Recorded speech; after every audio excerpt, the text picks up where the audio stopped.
Shalom, selamat bertemu kembali. Damai sejahtera dan kasih Tuhan Yesus Kristus menyertai saudara sekalian. Saudaraku, hari-hari ini Tuhan sungguh semakin menyatakan kebaikan-Nya dalam kehidupan umat-umat-Nya. Tuhan sedang membawa kita untuk benar-benar hidup dalam percaya yang seutuhnya di dalam Dia. Mempersiapkan mempelainya untuk menyambut kedatangannya. Saat ini saya menyampaikan sebuah renungan singkat dengan tema hidup dalam percaya yang saya ambil dari kitab Mazmur pasal 23 ayat yang keempat. Demikian bunyinya, "Sekalipun aku berjalan dalam lembah kekelaman, aku tidak takut bahaya, sebab Engkau besertaku. Gadamu dan tongkatmu itulah yang menghibur aku." Daud menuliskan ayat ini sebagai bentuk ucapan syukur atas pemeliharaan Tuhan di dalam dan sepanjang hidupnya. Daud sangat menyadari bahwa tanpa Tuhan dia bukanlah apa-apa. Jadi saudaraku, keyakinan yang samalah yang seharusnya menjadi alasan dan mendorong kita untuk hidup semakin hari semakin bergaul karib dengan Tuhan. Pasal 23 ini diawali dengan kalimat Tuhan adalah gembalaku. Daud menjelaskan bahwa dalam kehidupannya Tuhan itu digambarkan sebagai sosok gembala.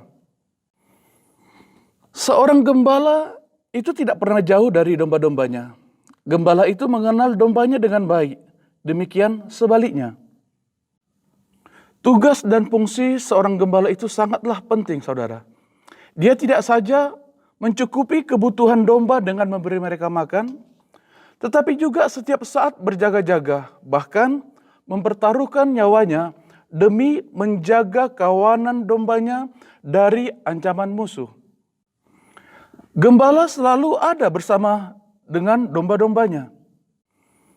Itu sebabnya dari sisi Daud sebagai domba, dirinya akan merasa aman selama dia berada di samping gembalanya. Raja Daud mengatakan, sekalipun dia berjalan dalam lembah kekelaman, dia tidak takut bahaya sebab Tuhan menyertainya. Gada dan tongkat Tuhan itulah yang selalu menghibur Daud. Biasanya pada musim panas, seorang gembala akan membawa domba-dombanya menjauh dari tanah daratan dan membawa mereka naik ke puncak gunung dan bukit. Dan seringkali mereka harus berjalan pada lembah-lembah yang gelap.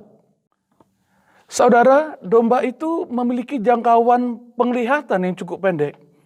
Ketika hari mulai senja ataupun pada saat berjalan dalam lembah, domba-domba itu tidak bisa melihat sama sekali.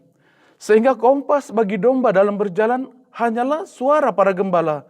Bagaimana ia mendengar, percaya, dan mengikuti suara gembalanya. Dalam perjalanan tersebut, sering terdapat jurang yang dalam dan singa-singa gunung ataupun binatang buas lainnya. Perjalanan ini seperti pilihan antara mati dan hidup. Selama sang domba mendengarkan suara gembala dengan baik-baik, maka akan selamat. Tetapi demikian juga sebaliknya, saudaraku. Apabila domba tidak memperhatikan suara gembalanya, maka dia akan segera mengalami maut dalam kehidupannya. Jadi kondisi alam yang menakutkan itulah yang menjadi lembah kekelaman bagi domba-domba. Lalu apakah lembah kekelaman bagi kita sebagai orang percaya? Lembah kekelaman memiliki arti sebuah tempat atau kondisi kehidupan yang tidak pasti, menakutkan, penuh dengan ancaman bahaya, berada dalam persoalan penuh dengan resiko dan musuh yang bisa saja datang menyerang secara tiba-tiba. Lembah kekelaman itu sering membuat manusia tertekan jiwanya, mengalami ketakutan, tawar hati, bahkan tidak sedikit yang putus asa. Berkali-kali di dalam hidupnya Daud diperhadapkan pada situasi atau kondisi itu, di mana satu-satunya pilihannya adalah berhadapan dengan situasi tersebut. Tidak punya pilihan lain selain berada di sana. Jadi suatu keadaan yang benar-benar harus dihadapi atau dilalui oleh Daud. Tetapi Daud berkata bahwa dia tidak takut sebab ada keyakinan yang sangat kuat dalam dirinya bahwa Allah tidak pernah meninggalkannya. Itu sebabnya Daud berkata, "Aku tidak takut bahaya sebab Tuhan besertaku." Kata beserta artinya ada bersama-sama. Jadi Allah senantiasa ada bersama-sama dengan Daud dalam situasi apapun. Dan Daud berkata bahwa dalam penyertaan Tuhan itu ada gada dan tongkat Tuhan yang menjadi penghiburan bagi Daud. Gada adalah sebuah tongkat pendek yang bagi gembala menjadi senjata pertahanan dan juga senjata untuk menyerang ketika menghadapi bahaya seperti binatang buas. Saudaraku, gada ini berbicara kekuatan dan kuasa Tuhan. Bahkan juga otoritas yang Allah taruh dalam kehidupan kita sebagai orang-orang percaya. Jadi ada kuasa Tuhan yang begitu dahsyat yang menyertai kehidupan kita, orang-orang yang percaya kepadanya. Tongkat dipakai gembala untuk menarik domba-domba yang terperosok ke dalam jurang, mengumpulkan domba-domba, menuntun pada jalan yang benar, dan berguna untuk menyelamatkan domba-domba dari kesulitan. Tongkat itu berbicara tentang kasih dan kemurahan Tuhan dalam mendidik dan mengarahkan kita kepada jalan-jalannya. Jadi gada dan tongkat itu berbicara, saudaraku, tentang kuasa Tuhan, tentang kasih, kemurahan, anugerah Tuhan yang menjadi penghiburan yang sangat kuat dalam kehidupan kita saat kita memang harus berjalan dalam lembah kekelaman. Saudaraku yang dikasihi Tuhan, hari-hari ini manusia serasa berjalan di dalam lembah kekelaman. Bayang-bayang maut serasa begitu dekat sekali dengan kita. Bukan hanya manusia yang tidak percaya kepada Tuhan, bahkan termasuk juga anak-anak Tuhan. Begitu banyak masalah, persoalan yang membuat manusia benar-benar dihinggapi ketakutan, kecemasan, dan kekhawatiran, bahkan yang sifatnya benar-benar mengglobal. Saudaraku yang dikasihi Tuhan, dunia boleh khawatir dan ketakutan, tetapi saya dan saudara jangan. Sebab kepada kita, Tuhan memberikan roh yang membangkitkan kekuatan, kasih, dan ketertiban. Apapun situasi dan kondisi yang sedang kita hadapi hari-hari ini, hal itu jangan sampai mempengaruhi kehidupan kerohanian kita. Tetapi saudaraku yang dikasihi Tuhan, kita hanya perlu dan harus mau menjadi domba yang baik. Domba yang mau mendengar, percaya, dan melakukan perkataan Sang Gembala Agung kita. Dan konsekuensi dari hal itu, maka pemeliharaan dan perlindungan Tuhan menjadi bagian kita. Saudaraku, kekuatan Daud itu terletak pada keyakinannya. Dan itulah yang menjadi pelajaran bagi kita, yaitu bagaimana membangun suatu iman dan keyakinan yang kuat terhadap Tuhan di dalam segala aspek kehidupan kita.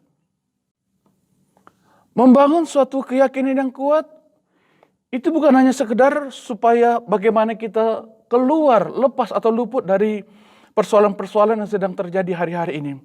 Tetapi jauh lebih penting daripada itu adalah membangun keyakinan yang kuat. Ini adalah berbicara bagaimana kita sedang membangun suatu karakter atau sebuah kehidupan yang benar-benar sesuai dengan apa yang diinginkan oleh Tuhan. Mata kita memang melihat bagaimana kondisi yang terjadi di dunia saat ini. Dan saudaraku yang dikasihi Tuhan, keadaan dunia semakin hari tidaklah akan menjadi semakin baik. Saudaraku, hidup kita tidak ditentukan atau berdasarkan apa yang kita lihat. Tetapi hidup kita harus berdasarkan apa yang kita percayai. Hiduplah dalam percaya dan keyakinan yang kuat kepada Gembala Agung kita, Tuhan Yesus Kristus. Seperti apa yang dikatakan oleh Rasul Paulus dalam surat 2 Korintus pasal yang kelima ayat yang ke-7. Berkata demikian, sebab hidup kami ini adalah hidup karena percaya, bukan karena melihat. Saudaraku yang dikasihi Tuhan, percayalah bahwa apa yang kita percayai itu jauh lebih luar biasa, lebih dahsyat daripada apa yang kita lihat hari-hari ini. Jadi saudaraku yang dikasihi Tuhan, mari benar-benar saat-saat ini kita pakai sebagai saat pembelajaran dan pembentukan untuk kita hidup di dalam percaya yang seutuhnya, yang sesungguhnya, yang sebenarnya di dalam Tuhan. Maka pasti seperti yang difirmankan Tuhan, bahwa pertolongan Tuhan menjadi jaminan dalam kehidupan kita. Tuhan Yesus memberkati kita semua. Saudaraku, mari kita berdoa. Bapa, terima kasih buat setiap anugerah dan kebaikan-Mu yang selalu memberkati kami di dalam segala keadaan dan waktu. Tuhan, ajar kami untuk hidup dalam percaya yang seutuhnya di dalam Engkau. Hidup dalam keyakinan yang kuat akan setiap janji-janji-Mu. Sebab setiap firman-Mu adalah ya dan amin. Firman-Mu tidak pernah gagal, Tuhan, dan tetap untuk selama-lamanya. Kami percaya bahwa sebagaimana Daud mengalami penyertaan-Mu yang dahsyat, umat-Mu hari-hari ini, saat ini, juga akan mengalami hal-hal dan perkara yang sama. Bapa yang baik, berkati umat-umat-Mu, dan semakin teguhkan setiap iman percaya mereka. Terima kasih Bapa yang baik. Dalam nama Tuhan Yesus Kristus, Gembala Agung kami berdoa. Haleluya. Amin.